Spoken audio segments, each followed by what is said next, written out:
Mirador, parole directe, l'interview vérité ou la fine bouche ébanie. Mirador, ici, la parole est directe. Forcément, la parole sera directe avec elle. Bonjour à vous, Adja. Bonjour. Tout le plaisir de vous recevoir pour une première sur les antennes de films et dans cette émission Mirador. Tout le plaisir. C'est un plaisir pour moi aussi. Plaisir partagé donc. Avant d'évoquer le cas de El Hadj Cellou Dalein Diallo, parce que c'est le sujet pour lequel nous avons voulu vous entendre, vous inviter dans cette émission, un mot sur ce qui fait l'actualité. Il s'agit bien entendu du décès de ce jeune élève tué la semaine dernière en marge d'une manifestation consécutivement là, au réajustement des prix des produits pétroliers. Il s'agit de Kerno Mamadou. Vous avez certainement suivi la sortie du procureur qui a révélé pour la première fois, et le médecin légiste professeur Hassan Ba l'a confirmé, c'est une première que les résultats d'une autopsie soient rendus publics avec autant de célérité. Vous avez été à l'avant-garde du combat pour réclamer que lumière soit faite sur les tueries en Guinée. Est-ce que c'est un bon signal qui est à mettre à l'actif du CNRD? Merci beaucoup. Ouais. Permettez-moi d'abord de vous remercier de m'avoir invité chez vous, dans votre radio, pour m'exprimer. Ouais. Une radio qui est l'une des plus écoutées aujourd'hui de Guinée. Ouais. Et en même temps, vous féliciter pour le travail abattu en si peu de temps. Merci vraiment. Et les résultats obtenus aujourd'hui par votre radio. Très bien. Je comprends bien que c'est un Diallo qui est à la tête de cette radio. Bien sûr. Bon, pour répondre à votre question, effectivement, on a tous été choqués par l'assassinat de ce jeune. Parce que les souvenirs sont encore fraîches dans nos mémoires. C'était presque du quotidien au temps de M. Alpha Condé. Alors, avec tout ce qui s'est passé avec le CNRD, on pensait que c'était une page tournée. Mais quand cet enfant a été assassiné dans les mêmes conditions que par le passé, c'est-à-dire d'abord à la fleur de l'âge, et les manifestations étaient complètement terminées, il n'était même pas un manifestant, il était assis quelque part en train de vaquer à ses affaires, et c'est là qu'il est fauché. Malheureusement, il en est mort. Donc, ça a rafraîchi un peu notre mémoire, ça nous a perturbés, surtout comme vous venez de le dire. On a marché ici sous le soleil, sous la pluie, pour réclamer justice pour tous ces enfants qui ont été froidement abattus. Jusqu'aujourd'hui, on n'a pas de résultat. Et même si des poursuites ont été annoncées contre les présumés auteurs de ces crimes. On en parlait tout à l'heure. On se rappelle à l'époque à Bakar, leur mouvement devant le ministère de la Justice. Effectivement. Maître Cheikh Sako qui à l'époque leur a donné ces espoirs-là. Les marches blanches. Oui, pour demander à ce qu'il y ait des autopsies, mais aussi des sanctions derrière. C'est vrai qu'il n'y en a pas eu. Maintenant, dans la suite de sa question, aujourd'hui, est-ce que vous ne constatez pas qu'il y a un pas de plus? Effectivement, il y a un engagement le de sens plus de ma question, vers justement ces... Ok, j'allais en venir. Quoi qu'on puisse reprocher au CNRD, on en parle là tout à l'heure, mais est-ce que c'est un bon signal? C'était ma question. Le fait de rendre public, le professeur Hassan l'a dit, après plus de 200 autopsies, c'est la première fois. Oui, bien sûr. Donc, je disais qu'on n'avait jamais été entendu. Il n'y a jamais eu même un semblant d'enquête avec tous ces morts.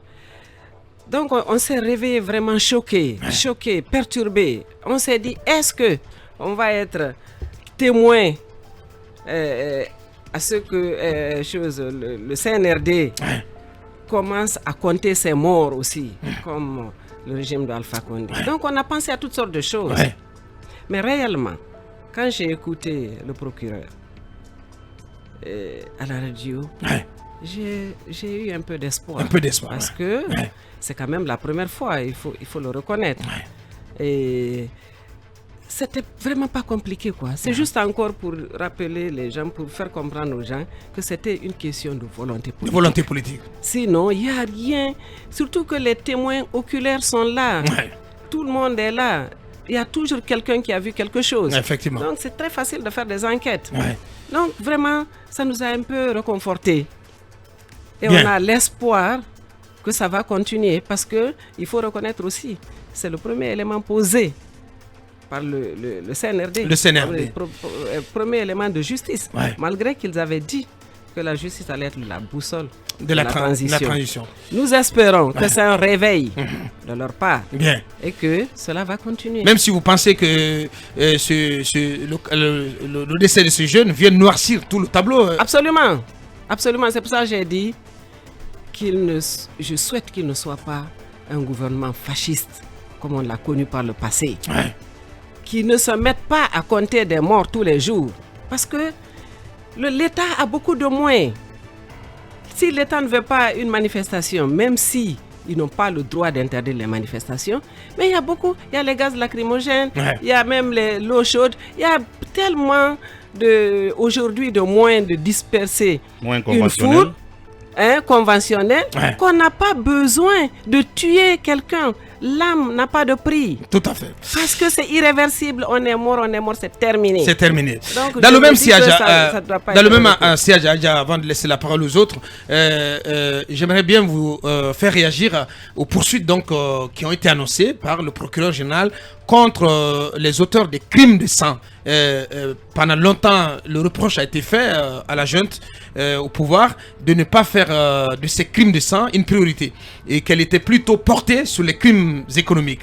Est-ce que cela suscite en vous un espoir de justice pour toutes ces 200 de jeunes qui ont été tués par balle, dit-on, sous Alpha Condé? Bon, pas vraiment, parce que... Pas vraiment un grand espoir? Non, parce que je me dis que...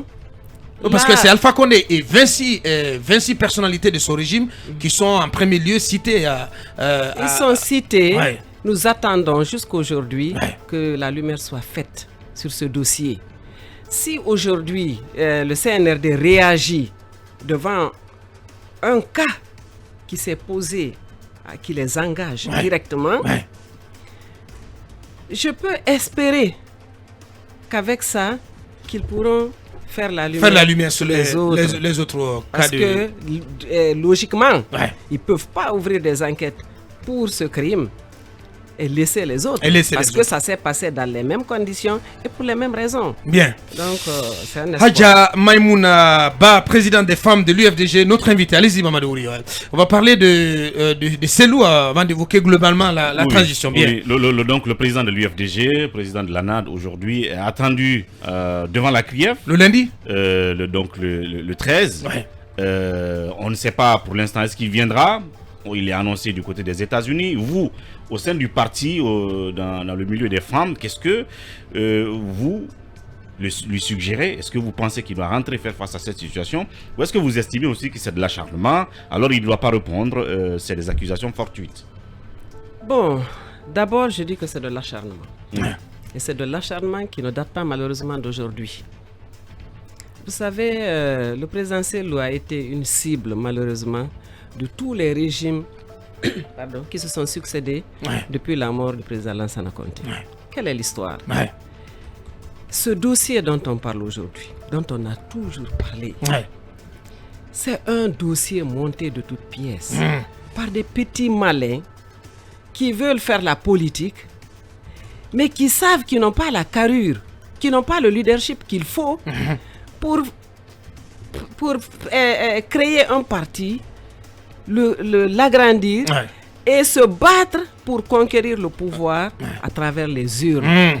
C'est des petits malins. Vous faites allusion à qui quand vous parlez de petits malins? Oui, soyez plus précis. La classe politique guinéenne, on se connaît tous. C'est un dossier qui a été monté de toutes pièces depuis les années 2009-2010 et par des cadres de ce pays qui font la politique, qui sont un peu les concurrents du président Selou. Mais peut-être qu'ils ont eu l'occasion, on sait bien, si on veut être franc, on sait bien de qui vous parlez. Attendez. Voilà, régulièrement, on a entendu des responsables de l'UFDG s'attaquer à Dr Ousmane Kaba. C'est de lui qu'il s'agit de toute façon. Alors, dites les choses donc, clairement. Attendez, j'allais le dire de toute façon. Oui. Il a rédigé ces rapports incriminant tous les cadres susceptibles de le battre sur le terrain. Parce que il n'a pas leur carrure, il n'a pas leurs compétences. Mais à l'époque, Ousmane Kawar n'était pas candidat. Non, attendez. Oui, non. à l'époque, on rédigeait le rapport, il n'était pas candidat. Et Cellou n'était pas politique. Il n'avait même pas de parti politique. S'il vous plaît, mais il avait des ambitions politiques. Ah, mais Nana... Vous ne savez pas ce qui se passait dans sa tête. Bien. On se connaît, tu sais. Mais vous ne pouvez pas imaginer à l'époque qu'il allait être adversaire. C'était très bien calculé. C'était très bien calculé. Bien. Je le dis et je sais très bien de quoi je parle. D'accord. Malheureusement, comme si tout le monde était aveugle, tout le monde mord à la meçon. Bon, de toute façon, c'est une aubaine pour tous les politiciens qui ne veulent pas voir le président Cellou au pouvoir. Ce qui fait que quand Dadis est venu, il a utilisé ce dossier. Mais heureusement, on lui a fait comprendre qu'il ne pourra jamais, à travers la justice, avoir le président Cellou avec ce dossier. Ouais. Le président Alpha, c'était l'ennemi juré du président Cellou, qui a passé par tous les moyens pour l'abattre. Lui-même, les avocats lui ont fait comprendre que ce dossier est vide. Devant la justice, vous n'aurez rien contre le président Cellou sur ce dossier. Il a abandonné le dossier. Et vient le CNRD, qui rebelote, qui utilise le même dossier. Malheureusement que cette fois-ci, le CNRD n'a pas écouté la justice et n'a pas attendu la justice. Maintenant, est-ce que vous n'estimez pas... Maintenant, attendez, laissez-moi finir. Je vais permettre de vous interrompre un peu. Si tu permets, Wouli, on va la laisser aller. Je suis dans votre logique. Je suis dans votre logique. Bien. Depuis 2009, le dossier semble vide, mais il colle à la peau de Cellou Dalein Diallo et dans l'opinion, ça lui fait une sorte de mauvaise presse en termes de cote politique. Et c'est quelqu'un qui veut avoir quand même la magistrature suprême. Et plusieurs fois, il a eu à nous dire, je suis même pressé d'éclairer la lanterne définitivement de l'opinion nationale et internationale. Effectivement. Pour que je sois et de mettre un terme si c'est ce dossier qu'on utilise contre moi pour ne pas que j'accède au pouvoir et pour entamer ma crédibilité, je suis pressé qu'on en finisse. Donc, pour qu'on en finisse, il faut être devant sans doute une instance. L'occasion est là. Une instance pour répondre. Donc, est-ce que ce n'est pas cette occasion maintenant de venir en découdre complètement et définitivement? Non, ça me fait rire. Encore une fois, oh là là. tout le monde se fait avoir. Bien. Attendez. On va la laisser y répondre. Encore une fois, je me dis que tout le monde se fait avoir. Ouais. La justice n'a jamais été juste envers Alagui Cellou dans ce pays. Oh là là. L'exemple est frais. Ouais. L'exemple de son domicile. Est-ce qu'on a respecté la justice? Est-ce qu'on a attendu la justice faire son travail? Quand ils ont posé le problème, le président Cellou étant fort de ces documents et de la procédure par laquelle il a acquis le terrain, il a porté plainte. Donc s'il y avait une justice juste, on aurait attendu que la justice fasse son travail avant d'aller démolir sa résidence. Quelqu'un qui n'a pas attendu la justice pour aller démolir son domicile, une résidence, parce que c'est important ça. Ça c'est de l'inimaginable. Où il a passé plus de 20 ans de sa vie. On vient démolir ça comme si c'est de rien. C'est comme si de rien n'était. Maintenant, cette même justice l'interpelle sur un faux dossier. Tout le monde sait que c'est faux, il n'a rien à voir dedans. Pour commencer, c'est le seul qui a été convoqué. Alors que ce n'est pas la première personne qui est intervenue sur le dossier. Ce n'est pas la première personne qui s'est engagée sur ce dossier. Après. Attendez. Bien. Je n'en sais rien. Je n'ai eu pour le moment, je n'ai eu aucune information officielle. Donc, c'est-à-dire il est le 4e intervenant dans ce dossier. Et c'est dit, les enregistrements existent. Tous les documents existent. Il s'était opposé à la vente d'Erguiné. Du dernier Boeing, il s'était opposé. Deuxièmement, ce n'était pas le seul avion. Pourquoi on ne parle pas de la vente des autres? Alors que c'est ça qui a entraîné la vente du dernier. Mais c'est opposé. Monsieur Alou Kone nous a dit le contraire. Attendez. Que Cellou Dalein a estimé qu'il y avait nécessité de revendre. Monsieur Kaba, s'il vous plaît, laissez-moi terminer. Laissez-moi terminer, s'il vous plaît. Laissez-moi terminer, s'il vous plaît. Allez-y, s'il vous plaît. Donc, Alagui Cellou n'était à l'époque que le ministre des Transports. Et dans tout pays, nous savons qui engage financièrement un État. C'est le ministère de l'économie et des finances. Donc, d'abord, même s'il n'était pas concerné financièrement, mais il s'était opposé. C'est dit, même celui qui a acheté l'avion a dit qu'il n'a rien à voir Effectivement. Raison pour laquelle l'affaire a été décidée par le président. Par le président, il a dit carrément, je vends à qui je veux, c'est mon avion. Effectivement, la compagnie était déjà liquidée. Elle était liquidée. Le président a voulu garder cet appareil pour ses voyages. Et comme un avion ne peut pas s'arrêter comme ça, s'il n'a pas de programme de voyage, s'il n'a pas un programme de voyage, l'avion pouvait travailler. Mais malheureusement, économiquement, c'était un poids pour les finances publiques. Donc, le FMI a dit débarrassez-vous de cet appareil, sinon c'est une gangrène, une gangrène pour votre budget. Bien. Et voilà que le président a dit bon, si on doit vendre, moi je vends à qui je veux. Je vends à Mamadou Sylla. Il y a même eu des histoires entre Elhadj Mamadou Sylla et le président Sellou qui ont traîné longtemps à cause de ça. Effectivement. Alors si tout le monde connaît ça, la vérité est là. Pourquoi on convoque le président Sellou? C'est pour d'autres, moi mon avis, c'est pas pour ce dossier. C'est pour d'autres raisons. Donc, vous entendez bien, parce que c'est pour d'autres raisons. Vous ne faites pas confiance à la justice, votre leader ne doit pas répondre. Écoutez, je n'ai pas dit ça. Laissez-moi aller jusqu'au bout. Bien sûr, Adja. Moi, je donne mon point de vue. Parce que étant guinéenne, étant informé, on suit bien votre logique. Étant informé de ce qui s'est passé. Le reste, c'est au président Sellou de décider. C'est lui qui est convoqué. C'est à lui de décider. La question de Wuri, c'était de vous demander qu'est-ce que vous suggérez. Ce qui est là, en ce moment, le président Sellou est parti d'ici avec un agenda bien défini. À partir du 14, il sera aux États-Unis. Il est attendu. C'est un programme préétabli. Non, je n'ai pas dit ça. Non, je vous suis en train de vous dire de la réalité aujourd'hui. Je dis viendra pas, c'est lui qui va décider de ça. Je suis en train de vous dire. Je suis en train de dire sur quel programme il est à l'extérieur. Donc, il doit être reçu aux États-Unis et puis au Canada à partir du 14. Maintenant, le reste, moi, je ne fais que dire ce que je connais parce que je suis guinéenne, je vis ici. Je suis au bain de tout ce qui se passe mais ici. La question de Wuri, c'était si ça tenait qu'à vous, qu'auriez-vous suggéré à votre leader au visa de tous les éléments que vous avez évoqués ici, sa résidence, il en a été expulsé avant qu'elle ne soit démolie, pendant que l'affaire était devant la justice, plusieurs fois il est dans le viseur de la justice, etc. etc. Donc, sur la base de ces éléments, si on vous suit très bien, si ça ne tenait qu'à vous, Elhadj ne doit pas faire face à une justice qui n'est pas juste. Qui n'est pas juste envers lui. Bien. Cette justice n'est pas juste envers lui. Bien. Depuis toujours. Et je me dis Par conséquent. Et je me dis que ce n'est pas un problème de Air Guinée, ce n'est pas un problème de finance, c'est pour un agenda caché. Parce qu'ils veulent toujours stopper à la C'est pour le mettre en prison. Ça, je ne sais pas. Mais en tout cas, l'objectif principal, c'est de le casser son élan. De l'empêcher d'être à ses côtés. Donc c'est un problème de Guinomar aussi, Adja? L'affaire Guinomar? Je ne sais pas de quoi vous parlez. Les 3 bateaux de la Guinée qui ont été vendus lorsque le président Sellou était ministre des Transports. Je ne sais pas de quoi vous parlez. Non, moi je vous donne des informations. Je n'ai jamais entendu parler de ça. Mais non, comme vous connaissez apparemment... C'est de la diffamation pure et dure. Vous savez ce qui me fait mal dans tout ça et ce qui choque l'opinion guinéenne aujourd'hui. On ne parle jamais des qualités des hommes. On cherche toujours la petite bête et on met ça au grand jour. Je veux bien qu'on parle des défauts des gens, mais à côté, parler des qualités. Attendez, laissez-moi finir, s'il vous plaît. Elhadj Sellou, c'est un homme d'État. Il a fait ses preuves dans ce pays. Il a fait ses preuves au vu et au su de tout le monde. D'abord, c'est un monsieur qui est venu dans la politique un peu avant 2010.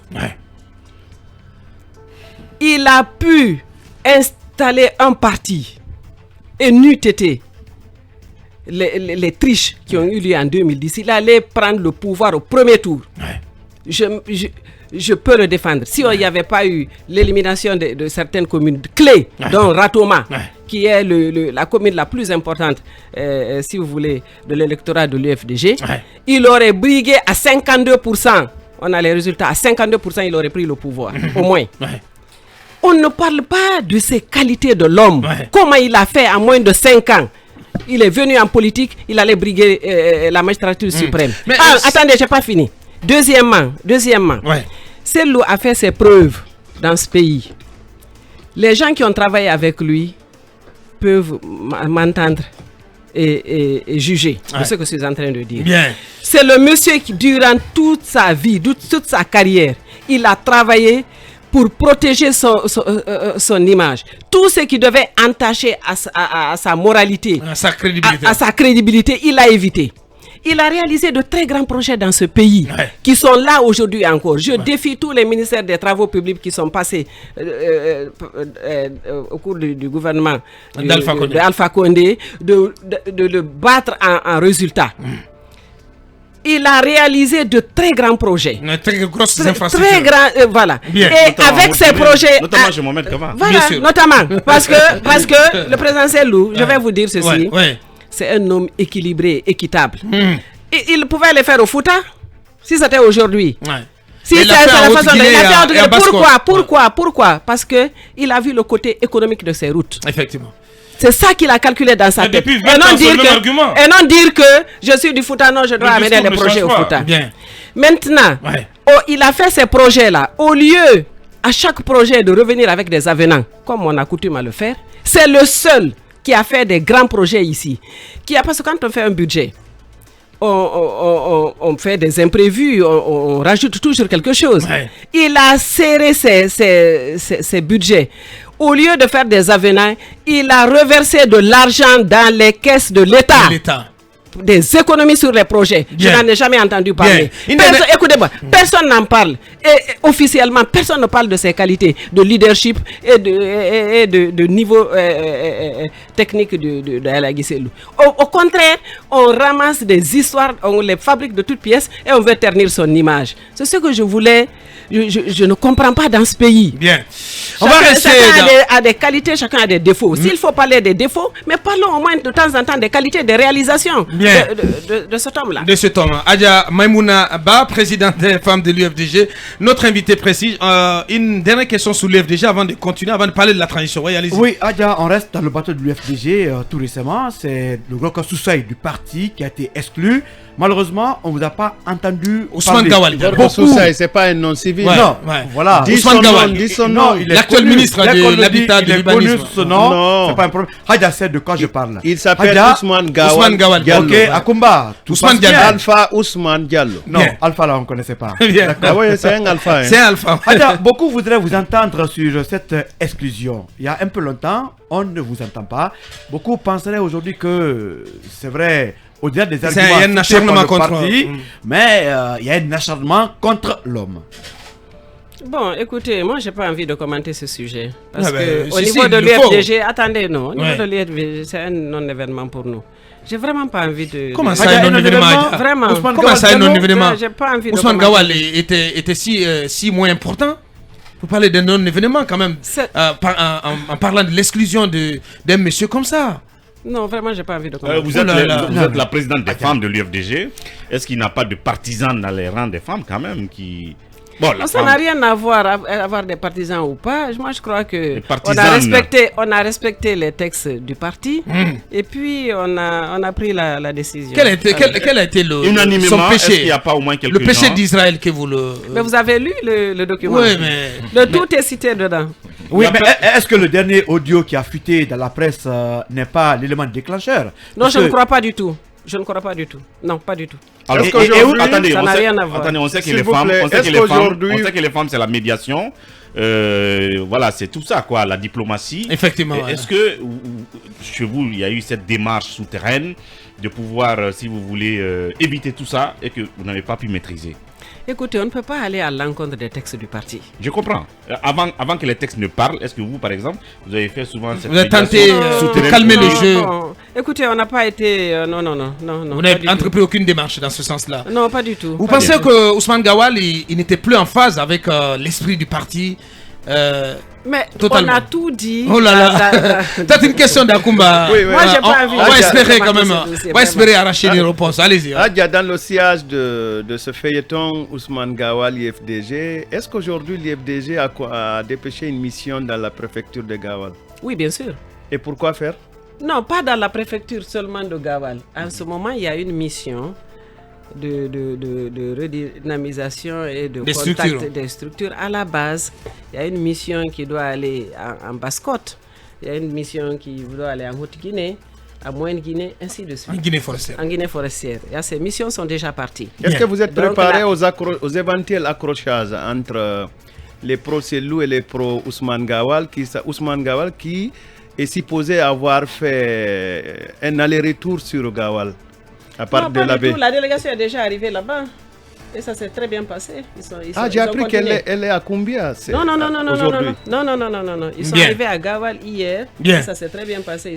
On va parler. Et comment vous faites face on va parler de aux la guerres de communication actuellement entre les pros, Ousmane Gawal, et les autres du parti? Les Parce pros, que- c'est lourd. Il n'y a pas Les de pro, pro et de contre dans le parti. Le parti a pris la décision et tout le monde est derrière cette décision.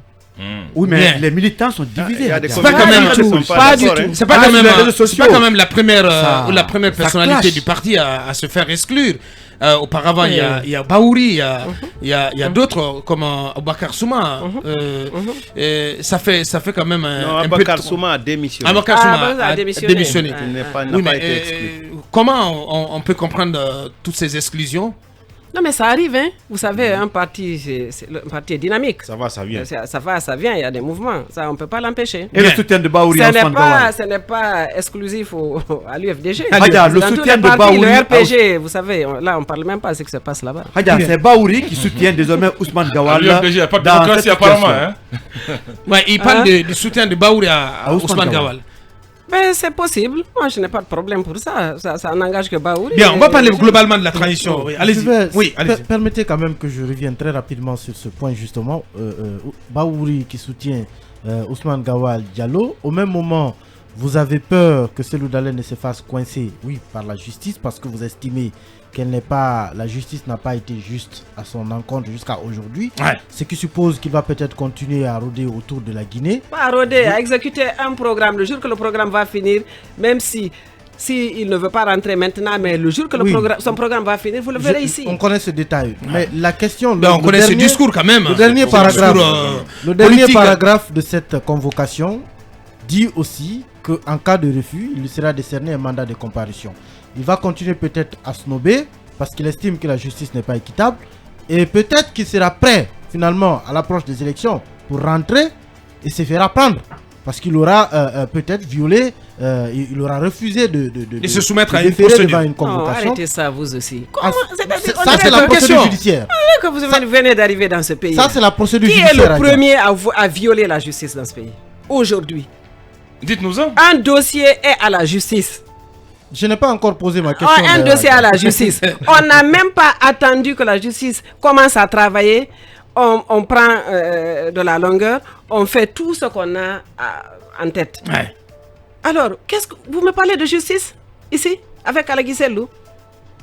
Mais quoi qu'il en mais soit, arrêtez ça. j'ai envie quand même. j'ai Posez pas- vos je questions. n'avais pas encore posé Soyons ma concrets. question. Non, attendez. Ne me parlez pas le concret, comme c'est des qu'il gens a- qui ne vivent pas dans ce pays. Il ne Attends, faut pas attention. être partial. Non, attendez. Non, on n'est pas non, partial. ça n'a Non, rien à voir. on ne peut pas Ça, être c'est partial. des Vous faits, ne pouvez Adja. pas aujourd'hui Non, condamner le président Selou. Non, personne ne l'a Non, condamné. Vous pouvez pas- non, mais pas du attendez, tout. Il pourquoi pose vous des pensez? questions. Pourquoi vous Et je n'avais dites- même pas posé la question. Bien, encore, ouais. En Adja. fait, c'est dans le document, Je vous écoute. c'est dans le Bien, document de allez-y. la justice qu'il Moi, a- je vous écoute, Je je vous suis- écoute. Justement, Voilà. je parle d'un document Il y a un que je n'ai document. pas fait, que vous n'avez pas fait. C'est un document qui est une convocation qui a été délivrée par la CRIEF. Et j'ai évoqué son dernier paragraphe.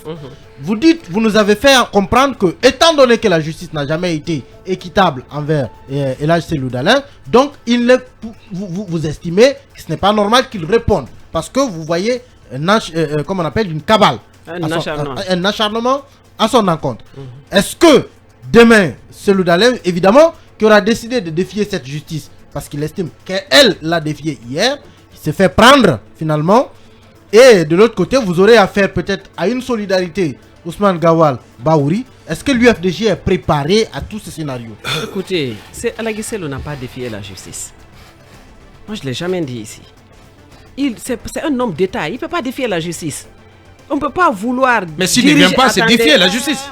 Il ne peut pas Il vouloir nargue la diriger ce pays et défier la justice. Mais de quelle justice parle-t-on? Mais qu'il le rentre De quelle d'abord. justice parle-t-on? Et je vous dis ceci, retenez ceci. Oui.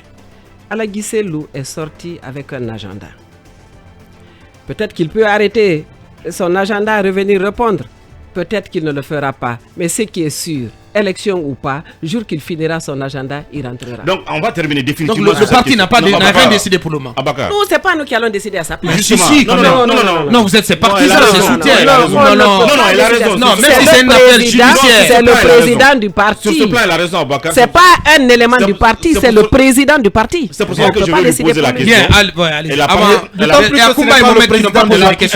parfaitement raison. C'est le citoyen qui a convoqué, pas le président. Elle a parfaitement raison. C'est différent du parti, même si le parti peut donner son avis. C'est pour ça que je lui demande, nonobstant la décision finale que Cellou peut prendre demain ou après-demain, au parti, vous, qu'est-ce que vous lui suggérez? C'était ma question de départ. C'était ma question de départ. La réponse simple, est-ce que vous lui suggérez de ne pas venir de venir de ne pas venir parce que c'est pas une justice qui est là en ce moment. Je vous informe qu'on n'a pas fait une réunion pour s'asseoir, décider est-ce que le présidentiel va venir ou pas. Très bien. On ne l'a jamais fait. Bien. Donc, aucun conseil. Akouma Mohamed n'a pas posé de questions encore. Allez-y, Mohamed. Alors, Adja, je ne sais pas. Vous êtes toujours la présidente des femmes de l'UFDG ou la vice-présidente? Je suis la vice-présidente. Et la présidente. Henri Fola, elle est où? Qui? La présidente des femmes de l'UFDG. Fatoumata Marila. C'est Fatoumata Marila Diallo, qui est malade, qui est aux États-Unis. Ah, donc vous êtes la vice-présidente et non la présidente? Non, mais tout comme la présidente. Je suis la vice-présidente. Présidente intérimaire. Bien sûr. Non, laissez-moi préciser les choses. C'est extrêmement important. Allez-y. On parle pour les auditeurs. Alors, Adja, moi je vais revenir un peu en arrière, accepter cela. Dr Ousmane Kaba et M. Cellou Dalein Diallo sont de très bons, pour ne pas dire de meilleurs amis. Ils ont appartenu au même gouvernement. Dr Ousmane Kaba a supervisé le comité d'audit, il n'a pas fait l'exécution. Donc je ne vois pas, ça c'est un commentaire, en aucun cas comment il peut viser son ami dans une commission d'audit pour pouvoir l'écarter. Ça c'est le premier point. Est-ce qu'aujourd'hui à l'UFDG... Laissez-moi répondre à ça. Non, je vais enchaîner. Non, laissez-moi répondre à ça. Allons pas à pas. D'accord. On n'est pas en train de fuir. Monsieur Ousmane Kaba, quand je vois dans son rapport qui dit que Cellou a été le seul à décider de la vente à l'insu de tout le monde, à l'insu des ministres, il sait que c'est archi faux. Je le défie de prouver le contraire. C'est une décision qui a été prise en Conseil des ministres. Les preuves sont là. D'accord. Donc c'est pour ça que je dis, c'est du début à la fin, ce rapport, je m'inscris en faux. Il le sait honnêtement et consciencieusement. Il a connu Cellou parce qu'il a travaillé avec lui. Il sait que c'est un cadre conscient et compétent et loyal. Alors, il le sait. Donc, tout ce qu'il a fait, c'est pour éliminer Alagui Cellou. À l'époque, il n'était pas candidat. Mais il allait être candidat. Je connais très bien Ousmane Kaba, je connais bien Alagui Cellou. Donc, je sais. Sur la transition en général. Qu'est-ce que vous pensez de la conduite de la transition? Et un mot quand même sur le colonel Mamadi Doumbouya, qui a été applaudi notamment par vous, vous politiques, à sa prise de pouvoir. Il a fait libérer les prisonniers, il a fait libérer vos sièges, etc., etc. Vous avez applaudi à un certain moment. Est-ce que vous avez le même regard sur l'homme du 5 septembre aujourd'hui? Est-ce que la transition va dans la bonne direction en 2 minutes? En 2 minutes, malheureusement non. Je dirais non. Non. Pourquoi? Vous l'avez dit, vous venez de le répéter, que le colonel Doumbouya a été accueilli à Messi, à Libérateur. Parce que c'est le terme. Parce qu'au moment où le colonel Doumbouya arrivait, tous les Guinéens étaient dos au mur. On ne savait plus où aller. C'est là qu'il est venu libérer les Guinéens. En tant que Guinéen, en tant que haute autorité de ce pays, il savait le mot dont souffraient les Guinéens. Et il est venu avec ce discours réparateur. Il a dit qu'il allait faire de la justice la boussole de la transition. Il savait que les Guinéens avaient besoin de justice, avaient soif de justice. Il a dit qu'il n'y aurait plus d'exclusion, il n'y aurait pas de racisme dans ce pays. Il savait qu'il y avait le racisme, Alpha Condé, l'ethnocentrisme et la stigmatisation particulièrement d'une communauté qui a souffert particulièrement, je dis. En général, oui, mais particulièrement. Il le savait. C'est pour ça qu'il a dit il va tuer le racisme. L'ethnie. Parce qu'il savait qu'il y avait l'ethnocentrisme. Il savait que c'était le régime de Alpha était caractérisé par l'ethnocentrisme. Il a dit qu'il n'y aura plus chasse aux sorcières. Parce qu'il sait que depuis que Alpha Condé est au pouvoir, au lieu de mettre, comme il n'avait pas malheureusement d'agenda pour ce pays, pour le projet de société pour ce pays, il n'a fait que s'occuper de ses ennemis. Qu'est-ce qu'il appelle ennemis? Les anciens premiers ministres. Non. Les gens qui n'étaient pas du même bord politique que lui ou de la même ethnie que lui. Et voilà, voilà, c'est pour ça. Attention, je sais de quoi je parle, monsieur Kaba. Oui, parce que j'ai été victime. J'ai été une victime. Oui, je sais que écoutez-moi. J'ai été une victime. Je sais bien de quoi je parle et tous les Guinéens qui sont sincères vont se dire que je ne raconte pas des histoires ici. Donc il a dit qu'il n'y aura plus de chasse aux sorcières. Tout le monde était content. C'était le rêve devenu la réalité.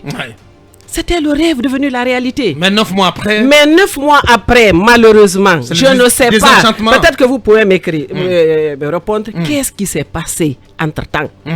Ou au niveau du colonel, ou au niveau de son entourage. Peut-être que les discours que le colonel tenait le 5 septembre et après, les jours qui ont suivi, il n'était pas du même bord que ses collègues. Je me fais toutes sortes de choses. Parce que ce qui est sûr, le discours du colonel le 5 septembre et la réalité aujourd'hui, on dirait qu'il a carrément dévié de sa trajectoire, de sa trajectoire de départ. Donc je me pose la question, qu'est-ce qui s'est passé? Qu'est-ce qui a pu se passer entre-temps? Ou à son niveau, ou au niveau de son entourage. Voilà qui est dit. Alors c'est là-dessus qu'on reste. Grand merci à vous, Adja. On n'a pas, malheureusement, on ne peut pas aller plus loin. C'est une première. On souhaite donc rééditer l'expérience. Avec plaisir. Avec plaisir, notamment aussi chez nous. Merci à Koumba. Malheureusement, là, on est obligé de s'arrêter là. On a déjà dépassé les bornes. Grand merci à tous et à vous toutes qui nous avez suivis un peu partout aux 4 coins du monde. Merci à l'équipe des chroniqueurs. Merci aussi à la régie, Ibrahim Baben Diallo, Alpha Diaouné, le Smart Tech. Grand merci à Wally Design et à toute son équipe. Demain, on se retrouve quand il sera 8h derrière nous, l'équipe de Imam dans Dentegué. Portez-vous bien, restez sur Fum FM, le programme continue. Au revoir. Mirador, la grande messe de l'investigation journalistique, la plus grande tribune politique de la Guinée. Avec Aboubacar Diallo, Talibé Bari, Mamadou Ouri Diallo, Akoumba Diallo, Kabine Fofana, Mohamed Kaba, Ibrahima Lincoln Souma, Mamadou Diambalde.